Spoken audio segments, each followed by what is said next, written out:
ఒక మహిళగా మీరు చిన్న వయసులోనే ఉద్యమ బాట పట్టడానికి రీజన్ ఏంటి? గ్రామీణ ప్రాంతాల్లో విప్లవోద్యమాలు, అదేవిధంగా దొరల పెత్తనాలు, అరాచకాలు ఇవన్నీ మనం చూసినప్పుడు ప్రతి ఒక్కరికి ఆ రివోల్ట్ అనేది వస్తుంది.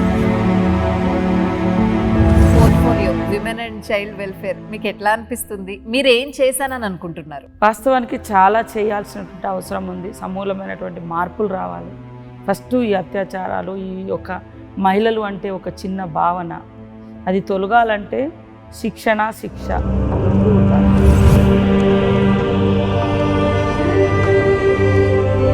ఇంత ధైర్యశాలి సీతక్క కూడా సోషల్ మీడియా వల్ల హర్ట్ అయిన సిచ్యువేషన్స్ చాలా చాలా చాలా సోషల్ సర్వీస్ను మేము సోషల్ మీడియాగా వాడుతున్నాం. కానీ ఇవాళ కొంతమంది సోషల్ మీడియా అంటేనే ఇతరులను హర్ట్ చేయడం, అవమానించడము, విపరీతంగా తిట్టడం, ఇట్లాంటి వాటిని ఎంచుకుంటున్నాం.